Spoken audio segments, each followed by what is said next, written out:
Hello students, मैं Neelam Krishniya, associate professor psychology, Seth RL Saharia government PG college Kaladera Jaipur. हम बात करेंगे आज BA पार्ट सेकंड के मनोविज्ञान विषय के सिलेबस के बारे में। इसके अंतर्गत हम 3 पेपर पढ़ेंगे। इसमें 2 हमारे थ्योरी पेपर हैं और 1 पेपर प्रैक्टिकल का यानी प्रायोगिक विषय का है। फर्स्ट पेपर है हमारा एबनॉर्मल साइकोलॉजी असामान्य मनोविज्ञान, और दूसरा पेपर है साइकोलॉजिकल स्टैटिस्टिक्स यानी मनोवैज्ञानिक सांख्यिकी, और तीसरा पेपर है प्रैक्टिकल, जिसमें हम विभिन्न विषयों से संबंधित प्रायोगिक अध्ययन करेंगे, जो कि हमारे पहले और दूसरे पेपर से संबंधित होंगे।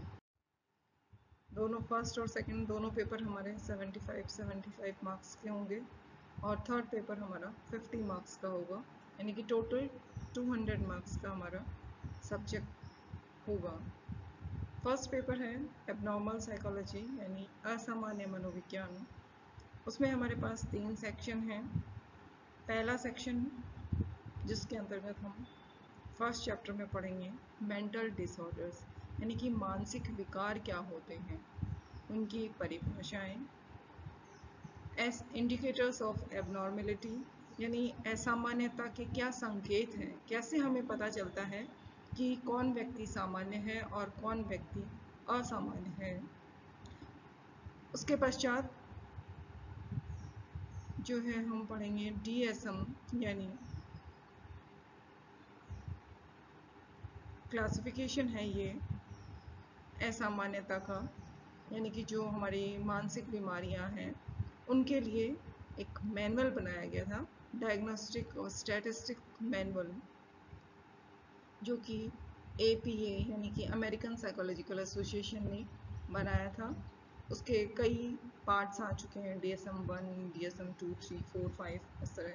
तो हम लेटेस्ट जो डिवीज़न है, क्लासिफिकेशन है मेंटल डिसऑर्डर्स का, वो है DSM 5, उसके बारे में पढ़ेंगे। उसी के साथ WHO ने ICD-10, ये भी हमारा इंटरनेशनल क्लासिफिकेशन ऑफ डिजीज़ 10 है, उसके बारे में पढ़ेंगे।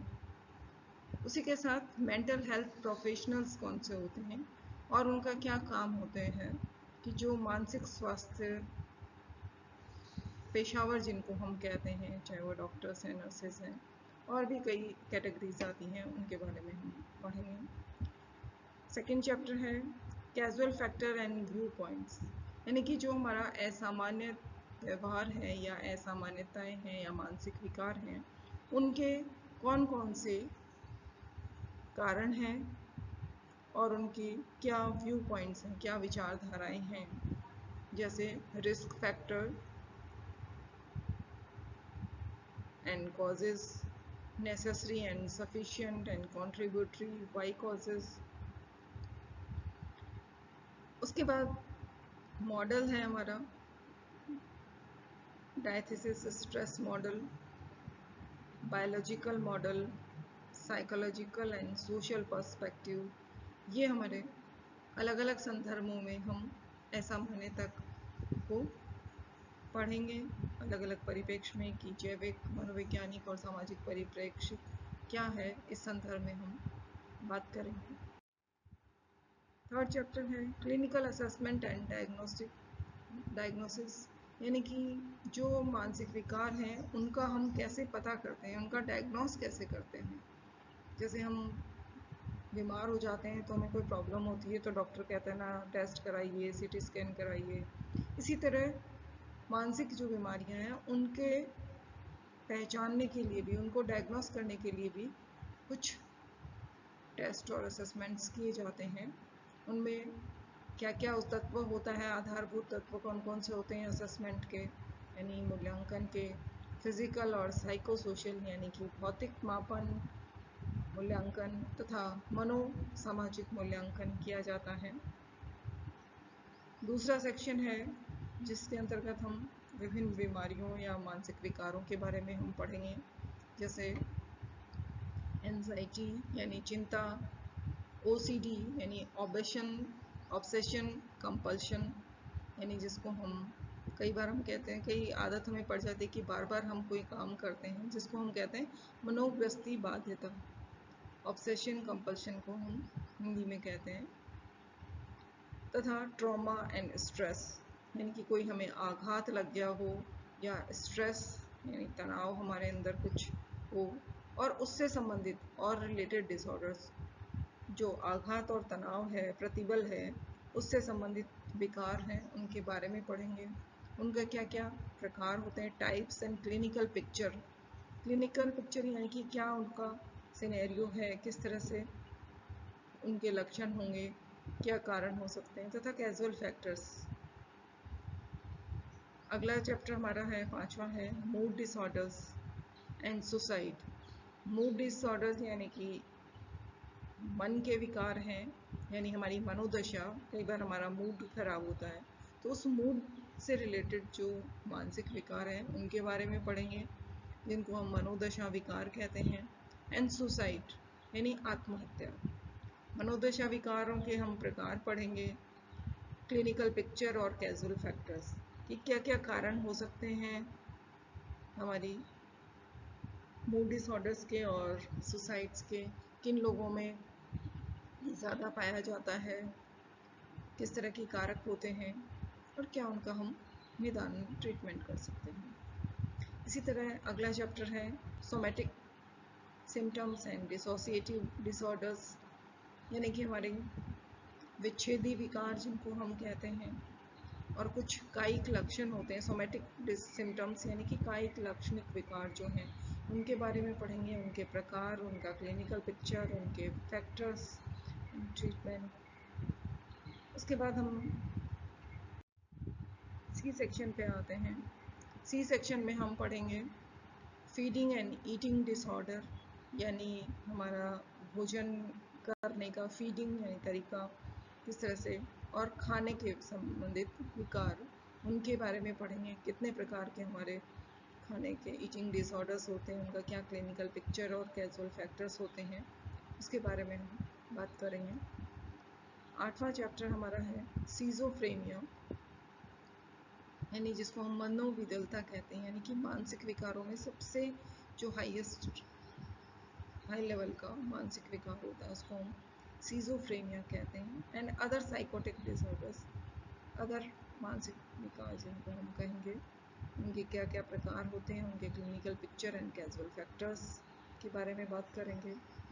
और लास्ट चैप्टर हमारा आता है साइकोलॉजिकल ट्रीटमेंट्स एंड थेरेपीज, यानी कि मानसिक उपचार और पद्धतियाँ, थेरेपीज़, जिसमें हम अलग अलग थेरेपीज़ की बात करेंगे, किस तरह से हम इन मानसिक विकारों का ट्रीटमेंट करते हैं, इलाज करते हैं। बिहेवियर थेरेपी यानी व्यवहारात्मक चिकित्सा, cognitive and cognitive behaviour therapy यानी संज्ञान चिकित्सा, तथा कॉग्निटिव बिहेवियर थेरेपी जिसको हम CBT कहते हैं, संज्ञानात्मक व्यवहारात्मक चिकित्सा। ह्यूमनिस्टिक एग्जिस्टेंशियल थेरेपी यानी मानववादी अस्तित्ववादी चिकित्सा। एंड साइकोडायनेमिक थेरेपीज यानी मनोवैज्ञानिक चिकित्सा। ये सारी चिकित्सा पद्धतियाँ हमारी, हर चिकित्सा पद्धति किसी न किसी रूप में जो मानसिक विकार हमने अभी तक चैप्टर्स में देखे थे उनके अंतर्गत उनका उपयोग हम करते हैं। ये था हमारा फर्स्ट पेपर। इसी के साथ आता है सेकंड पेपर साइकोलॉजिकल स्टैटिस्टिक्स यानी मनोवैज्ञानिक सांख्यिकी। जब हम बात करते हैं कि किस तरह के विकार हैं मानसिक और क्या उनका इलाज होता है, कितने प्रतिशत लोगों में ये सब पाया जाता है, तो जो भी हम आंकड़े मनोविज्ञान के अंतर्गत अध्ययन करते हैं, निकालते हैं, तो उन आंकड़ों का टेबुलेशन करने के लिए, उन आंकड़ों को हम एक संख्यात्मक रूप देने के लिए हम मनोविज्ञान में सांख्यिकी का प्रयोग करते हैं। जो भी हमारे परिणाम, निष्कर्ष, रिजल्ट्स आते हैं उनको हम एक टेबुलर फॉर्म में या सांख्यिकी रूप में देने के लिए, जिससे कि हमें अध्ययन में सुविधा हो, हम मनोविज्ञान में सांख्यिकी का प्रयोग करते हैं। सेकेंड पेपर में भी हमारे पास जैसा फर्स्ट पेपर में 3 सेक्शन थे, वैसे ही सेकेंड पेपर में भी हमारे पास 3 सेक्शन हैं। पहला है सांख्यिकी का परिचय यानी introduction, nature and scope of statistics and psychological data, यानी कि स्टैटिस्टिक्स का क्या प्रकृति होती है, क्या उसका स्कोप है, अध्ययन क्षेत्र है, तथा मनोवैज्ञानिक आंकड़े कौन से होते हैं। Applications of statistics in psychology, मनोविज्ञान में सांख्यिकी क्या उपयोगिता है, इसके बारे में पढ़ेंगे। Nature and levels of measurement, categorical and continuous variables, यानी कि जो हम मापन करते हैं उसके स्तर कौन कौन से होंगे, उनकी प्रकृति कैसी होगी। कैटेगरिकल यानी श्रेणीगत तथा कॉन्टिन्यूस यानी सतत चर विभिन्न प्रकार के होते हैं। हमारे दो तरह का लेवल ऑफ मेजरमेंट होता है, इसके बारे में बात करेंगे। सेकेंड चैप्टर है फ्रीक्वेंसी डिस्ट्रीब्यूशन, यानी जो भी हम आंकड़े एकत्रित करते हैं उनका हम आवृत्ति वितरण तैयार करते हैं। तो किस तरह से हम आवृत्ति वितरण तैयार करते हैं, यानी ड्राइंग ऑफ फ्रीक्वेंसी डिस्ट्रीब्यूशन, जिसको हम एफडी कहते हैं, उसके बारे में बात करेंगे। द्विचरीय आवृत्ति यानी bivariate frequency, graphical representation of group data, histogram and polygon, यानी जो भी हमने आंकड़े एकत्रित किए थे समूह के, उनका ग्राफिकीय चित्रण या प्रदर्शन किस तरह से करेंगे हम। वो अलग अलग कई प्रकार होते हैं, उनमें से हम दो प्रकारों के बारे में यहाँ पढ़ेंगे, हिस्टोग्राम एंड पॉलीगॉन। तीसरा चैप्टर हमारा आता है मेजरमेंट ऑफ सेंट्रल टेंडेंसी, यानी केंद्रीय प्रवृत्ति का मापन। उसका क्या उद्देश्य होता है, किसे हम केंद्रीय प्रवृत्ति कहते हैं, कितने प्रकार की होती है, क्या उसके कैरेक्टरिस्टिक्स होते हैं और किस तरह से हम उसका परिकलन करते हैं, गणना करते हैं। मीन, मीडियन एंड मोड, ये हमारी सेंट्रल टेंडेंसी है, तो इनका हम किस तरह से परिकलन या गणना करेंगे, इसके बारे में हम पढ़ेंगे। अगला चैप्टर हमारा आता है जो कि सेक्शन बी के अंतर्गत है, मेजरमेंट ऑफ वेरिएबिलिटी, यानी विचलनशीलता का मापन। विचलनशीलता किसे कहते हैं, क्या उसका संप्रत्यय है, क्या उसके यूजेस हैं, क्या उसकी विशेषताएं हैं, और क्या कौन कौन से प्रकार की विचलनशीलता होती है। Computation of range, quartile deviation, average deviation and standard deviation, ये चार हमारे वेरिएबिलिटी यानी विचलनशीलता के प्रकार हैं। रेंज यानी प्रसार, क्वार्टाइल डेविएशन चतुर्थांश विचलन इसको हिंदी में कहते हैं, एवरेज डेविएशन यानी औसत विचलन, तथा स्टैंडर्ड डेविएशन यानी मानक विचलन। तो इन चार चीज़ों के बारे में हम अध्ययन करेंगे कि किस तरह से हम इनका परिकलन या इनकी गणना करते हैं। अगला चैप्टर है कोरिलेशन, यानी सह संबंध। जो मनोविज्ञान में हम विभिन्न अध्ययनों में कुछ आंकड़े एकत्रित करते हैं, कुछ विषयों का प्रभाव देखते हैं, तो हम उन पे ये देखते हैं कि उनका आपस में कोई संबंध है या नहीं है, कुछ समूहों को आपस में किस प्रकार का कोरिलेशन है, यानी सह संबंध है, सकारात्मक है, नकारात्मक है, किस तरह का है। तो सह संबंध का प्रत्यय और कितने प्रकार का सह संबंध होता है, इसके बारे में पढ़ेंगे।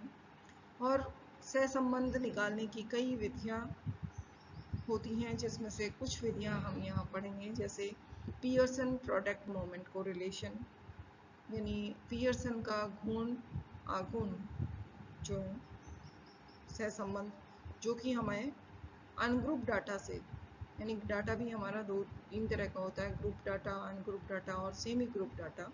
यहाँ हमें सिर्फ सेमी ग्रुप जो है अनग्रुप डाटा से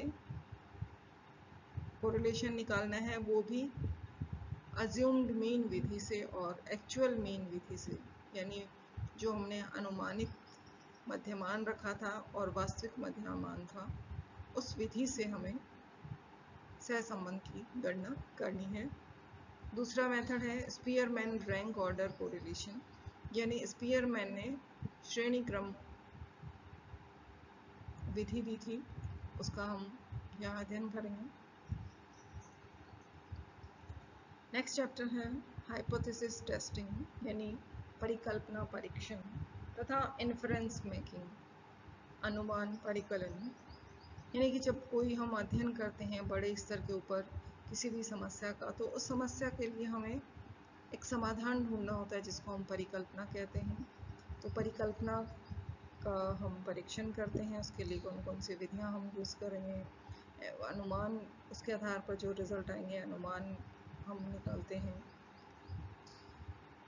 उसमें हम अध्ययन करते हैं, जिसके ऊपर हम अध्ययन करते हैं यानी वो हमारा पॉपुलेशन होता है, और पूरी पॉपुलेशन पर अध्ययन करके हम एक सैंपल यूज़ करते हैं। तो हम सैंपल के बारे में पढ़ेंगे, कितने तरह के सैंपल्स होते हैं, types of sampling, standard error of mean यानी जो हमने मध्यमान निकाला है उसकी मानक त्रुटि किस तरह से निकाली जाती है, टी टेस्ट यानी टी परीक्षण, टी वैल्यूज़ जो आती हैं उसका किस तरह से हम उसको इंटरप्रेट करेंगे, उसकी विवेचना करेंगे, और लेवल ऑफ सिग्निफिकेंस यानी सार्थकता के स्तर, यानी कि जो भी हमने परिणाम निकाले हैं वो किस स्तर तक सार्थक हैं, इसके बारे में हम पढ़ेंगे।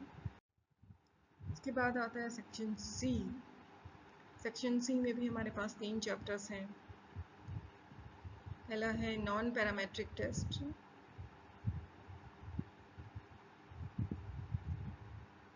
जिसमें हम कि 2 तरह के हमारी स्टैटिस्टिक्स में टेस्ट होते हैं, पैरामेट्रिक और नॉन पैरामेट्रिक। उनका नेचर क्या है, डिस्ट्रीब्यूशन फ्री स्टैटिस्टिक्स की परिकल्पना क्या होती है, काई स्क्वायर क्या है, इक्वल प्रोबेबिलिटी 2x2 मेथड, 2 तरीके से हम काई स्क्वायर को निकालते हैं, इक्वल प्रोबेबिलिटी मेथड से और 2x2 कंटीजेंसी टेबल से। मीडियन टेस्ट, ये हमारे सारे नॉन पैरामेट्रिक टेस्ट हैं, काई स्क्वायर और मीडियन टेस्ट, तो इनके बारे में हम पढ़ेंगे।